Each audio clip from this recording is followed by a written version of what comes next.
All right, let's dive in. You've sent over some seriously in-depth notes on GI conditions. We're talking peptic ulcers, inflammatory bowel disease, and of course that includes both ulcerative colitis and Crohn's disease, and then pseudomembranous colitis. Yeah, it's quite the collection, isn't it? It is. And in this deep dive, we really want to go beyond just, textbook definitions. We want to highlight the key differences between these conditions, see where they might actually have some surprising similarities, and uncover those aha moments that give you a real grasp of what's going on. Because there's a lot to unpack here. Exactly. We're going to explore the causes, how these conditions show up in the body, and some critical points for managing them. Think of this as your roadmap through the intricate world of the GI tract. I like that. A roadmap. So when I look at these three conditions, peptic ulcers, IBD, and pseudomembranous colitis, it strikes me that they each disrupt the gut in their own unique way. Oh, absolutely. With peptic ulcers, you're dealing with a breach in those protective barriers. IBD is kind of like the body's defense system going haywire. And then pseudomembranous colitis, that's a whole other story, a major shift in the gut's microbial balance. Each one tells a tale of something going wrong at a very fundamental level. That's a great way to put it. So first up, peptic ulcers. What are we actually dealing with here? Your notes define them as a distinct break in the GI tract lining, more than 3 millimeters across to officially qualify as an ulcer. But the part that really stood out to me was this concept of a constant battle between the factors that attack the lining and the defenses trying to protect it. Yeah, it really is a constant balancing act. Think about it. You've got your stomach acid and those digestive enzymes. They're inherently aggressive. But usually they're kept under control by things like mucus, bicarbonate secretion, and good blood flow to the lining. When that balance gets tipped and the aggressive factors went out, that's when a peptic ulcer can develop. And speaking of culprits, your notes point to Helicobacter pylori infection, or H. pylori for short, as the biggest offender. Oh, definitely. It's linked to more than 80% of duodenal and gastric ulcers in the U.S., and that number jumps to over 90% worldwide. It's incredible how strongly linked a single bacteria can be to these ulcers. It really underscores just how much power those microscopic residents in our gut have. But here's the thing, H. pylori is actually super common. Many people have it in their stomachs, but only a small percentage actually develop ulcers. It's not just about the bacteria being there. Right. There's more to the story. Things like this specific strain of H. pylori, your individual immune response, and even lifestyle choices seem to factor into whether or not you'll develop an ulcer. So beyond the bacterial connection, your notes mention chronic use of NSAIDs, those non-steroidal anti-inflammatory drugs like ibuprofen or naproxen as the second leading cause. And then you've got those other contributors like excess stomach acid production, smoking, and alcohol consumption. It's kind of eye-opening how much our daily habits and even common medications can impact our gut health. Oh, for sure. It's easy to think that over-the-counter pain relievers are harmless. But when you're using them regularly for a long time, it can really take a toll on the delicate lining of your stomach and intestines. And then when you add in things like smoking, which hinders healing and ramps up acid production, or alcohol, which can irritate the lining directly, you've got a recipe for potential problems. Your notes also had some really practical advice. If peptic ulcers aren't well controlled, it's time to get medical help. What are some of the warning signs that things aren't under control? Well, persistent pain is a big one. Also, blood in the stool, developing anemia, or if someone's frequently visiting the doctor or landing in the hospital because of the ulcer. These are definitely red flags that shouldn't be ignored. It makes you realize it's not something to mess around with. Exactly. Some people might try to manage stomach pain with home remedies or antacids, but those warning signs indicate the problem isn't going away on its own. It could even lead to more serious issues, like severe bleeding or a perforation in the stomach or intestinal wall. Getting medical attention quickly can be crucial. Now, when it comes to dental care, your notes recommend postponing routine procedures if someone has a severe or uncontrolled peptic ulcer. And when treatment is necessary, it's best to keep those appointments short. What's the reasoning there? Well, dental procedures can be stressful, right? And that stress and anxiety can actually worsen ulcer symptoms or even make bleeding more likely if someone has an active ulcer. So by delaying non-urgent procedures and keeping those essential appointments brief, we're minimizing the potential for stress and complications. It makes sense. Minimize the stress as much as possible. Exactly. Now, a key takeaway for managing peptic ulcers, according to your notes, is avoiding aspirin and other NSAIDs in individuals who already have ulcers. And interestingly, you also mention anxiolytic and sedative drugs as part of the management strategy. Yeah, avoiding NSAIDs is a no-brainer because, as we discussed, they can definitely contribute to ulcer development. They work by inhibiting the production of prostaglandins in the stomach, which normally help protect the lining. Blot those out. Right. Yeah. And as for the anxiolytics and sedatives, that speaks to the role of stress and anxiety in making ulcer symptoms worse. It's a reminder that the mind and body are deeply connected, especially when it comes to gut issues. Okay, let's shift gears now and talk about inflammatory bowel disease, or IBD. Your notes are very clear that this is an umbrella term for two main conditions: ulcerative colitis and Crohn's disease. And the big distinction between them is where they hit in the GI tract and how deep the damage goes. Right. And what's fascinating about IBD is that while it's classified as idiopathic, meaning we don't have a single definitive cause nailed down, Yeah. our understanding of what's actually happening has come a long way. We Yeah. now know it's this really complex interplay of genes, environmental factors, and a breakdown in how the immune system interacts with the normal bacteria in our gut. It's like a perfect storm of things going wrong. It really is. So, ulcerative colitis is considered a mucosal disease, right? Hmm. And it's confined to the large intestine and the rectum.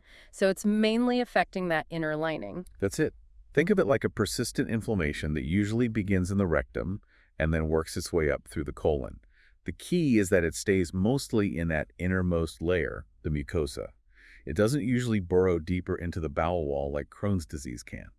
Okay, now Crohn's, on the other hand, is a transmural process, meaning it can affect the entire thickness of the bowel wall, and it can appear anywhere along the digestive tract, from the mouth all the way down to the anus, often in this patchy pattern where you have areas of inflammation interspersed with healthy sections. Those are called skip lesions, right? Exactly. That's a really important distinction. You can have a section of seriously inflamed bowel right next to a perfectly normal, healthy section.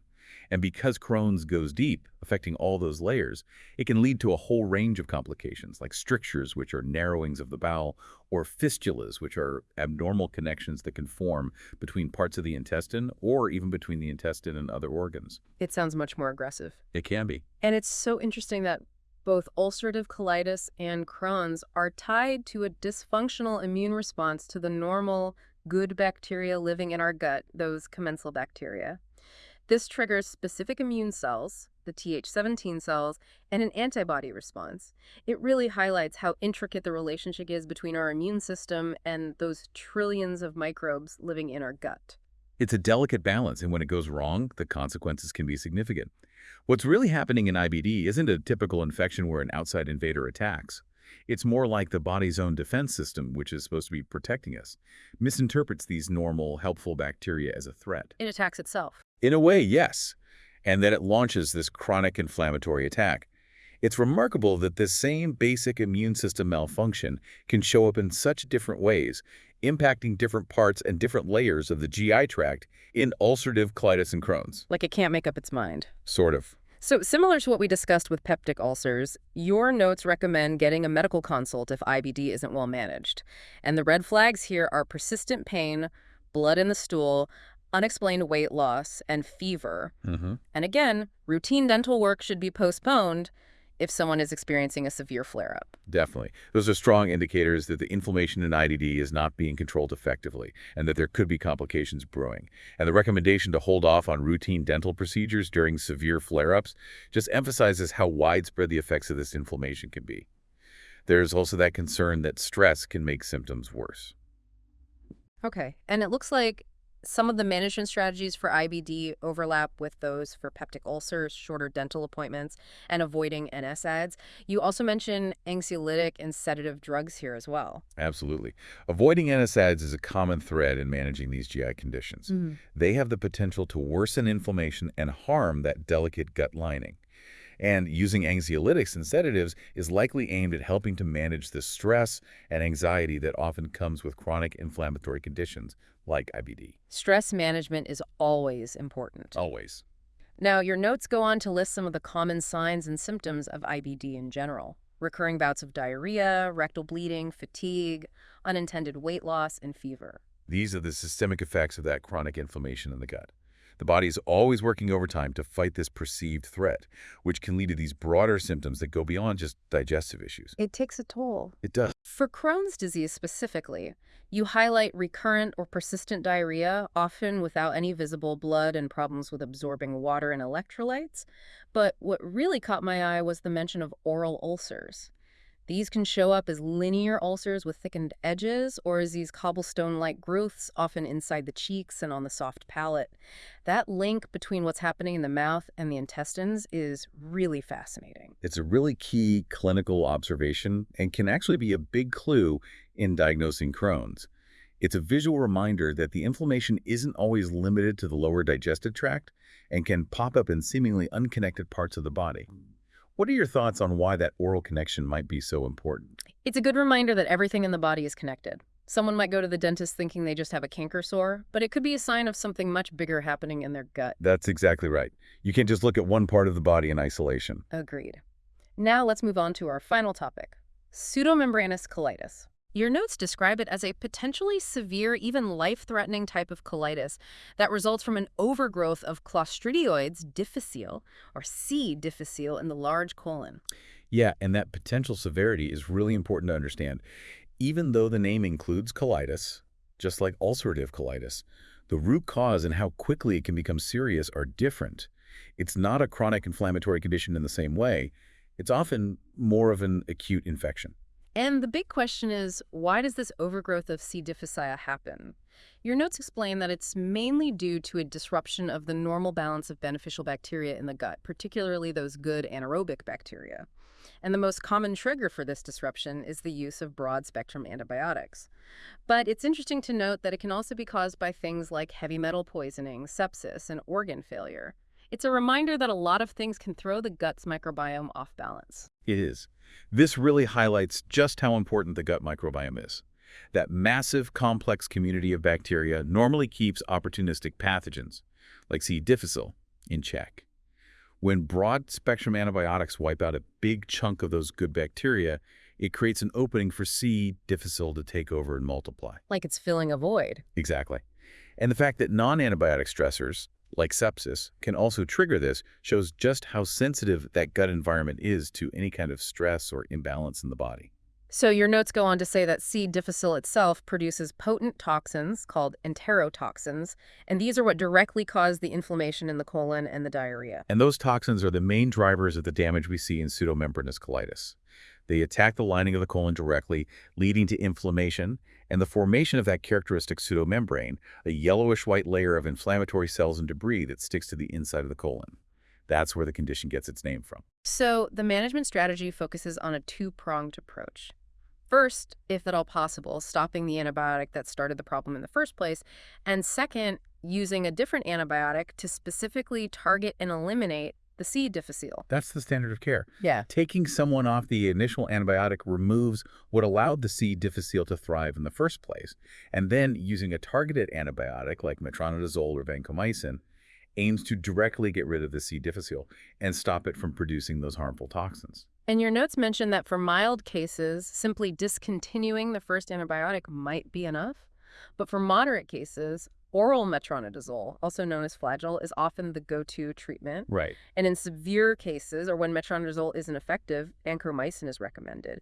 You even included specific dosages and treatment durations, like 500 milligrams of metronidazole 3 times a day for 10 to 14 days.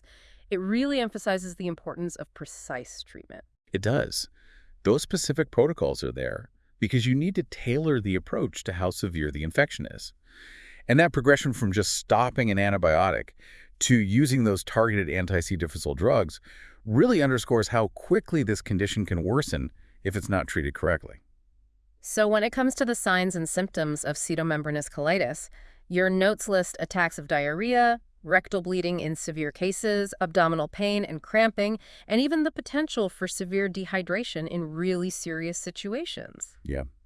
The diarrhea you see with C. difficile infection can be really intense and watery, which can lead to quick dehydration and electrolyte imbalances. That's why catching it early and treating it properly are so critical. It can prevent some really serious, even life-threatening complications. Definitely better to be safe than sorry. Absolutely. Your notes also provide a list of the antibiotics most commonly linked to pseudomembranous colitis, including broad-spectrum agents and those that target anaerobic bacteria. Clindamycin, ampicillin, amoxicillin, and third-generation cephalosporins were all mentioned, along with their associated risk percentages. Right. And knowing which antibiotics carry a higher risk can really help guide prescribing practices, especially for people who already have other risk factors, like being older or having a history of antibiotic use. It's about making informed decisions. It's about reducing the risks as much as possible. Exactly. And finally, you explain how it all works. The normal gut bacteria are eliminated. C. difficile takes advantage of the opportunity, multiplies like crazy, and then starts producing enzymes that actually break down the tissues in the colon. It's like a domino effect. The antibiotic disrupts the balance in the gut, giving C. difficile its chance to flourish. And once it becomes dominant, it unleashes those toxins that directly damage the lining, triggering the inflammation and those hallmark symptoms we've been talking about. So there we have it. A comprehensive deep dive into peptic ulcers, IBD, and pseudomembranous colitis based on all the great info you provided. We've looked at how different factors, bacterial infections, a haywire immune system, even the unintended consequences of certain medications can cause these conditions. You should now have a much clearer picture of what sets them apart, what they have in common, and some key points for managing them. I hope so. What's really fascinating is how conditions affecting the same general area can have similar warning signs or require similar management strategies, like avoiding NSAIDs. Yeah, that's really It interesting. really highlights just how interconnected everything is in our bodies. It's true. It's easy to think of illnesses as separate things, but the reality is the body works as a whole. And these three conditions, as different as they are in terms of their causes and exactly how they work, all show what happens when the delicate balance in the GI system gets thrown off. So with all this new knowledge, what new questions come to mind for you? What else are you curious about when it comes to this complex and often vulnerable digestive system of ours? That's a great question. And I'd love to hear what our listeners are thinking about too. Well, that wraps up another deep dive. Thanks for joining us.